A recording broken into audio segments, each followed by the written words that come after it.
What happens when a city runs out of space? Not for its people, but for trash. This is Nairobi County, the capital city of Kenya, home to one of the biggest waste dumps in Africa, with a capacity of 30 acres of land designed for major disposal for the city's waste. However, its usefulness has come into question over the piles of waste that run the streets of Nairobi and the neighborhoods. This is the lifestyle in Nairobi.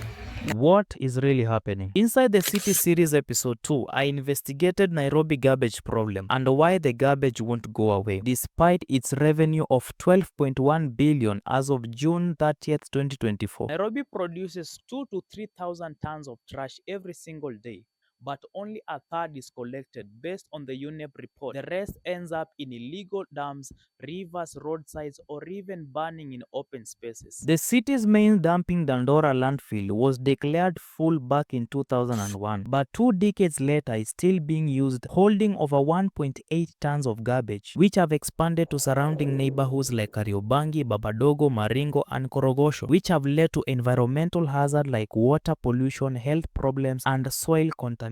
But who is responsible? To understand the garbage crisis, I need to take you back to where the garbage comes from. Let's begin with 60% of the trash produced, which comes from residential homes. That is you, me, tossing out leftovers, foodstuffs, and gadgets not in use.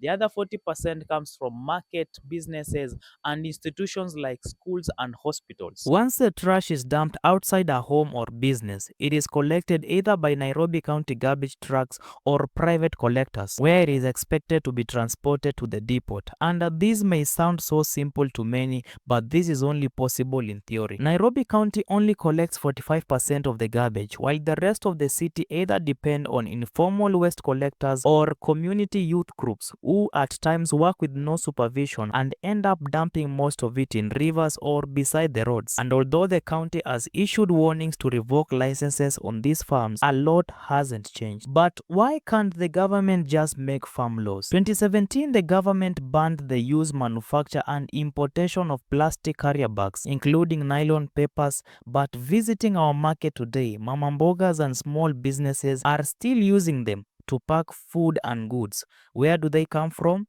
Neighboring countries which still use them in their daily activities. The government had a plan to introduce color-coded bins for waste segregation, where households will separate their waste into 3 distinct bags: green for organic waste, blue for recyclables, and red for hazardous materials, a move to help in processing trash based on the type of material.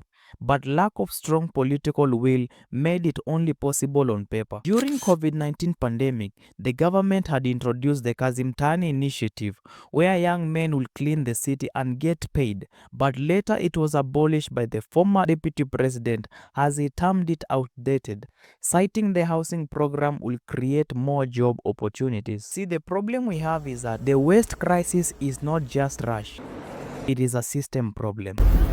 A problem rooted deep on lack of discipline, firm laws, and accountability. What we have seen around Stima Plaza, Honorable Speaker, is these are criminal acts. Early this year, the Nairobi County government dumped garbage at the entrance of Stima Plaza in retaliation for electricity disconnection.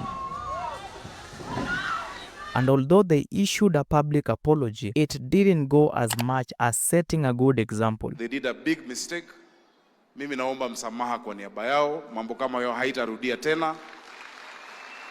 Naomba msamaha. So what is the way forward? Nairobi is in a mess and there are places you don't want to pass with food in your mouth. This crisis is everybody's responsibility. The real heroes in this fight. Nobody is coming to clean this city. So next time you throw trash anywhere, you need to ask yourself, who is coming to take that trash away? My name is Blender J. I'll see you on the next video.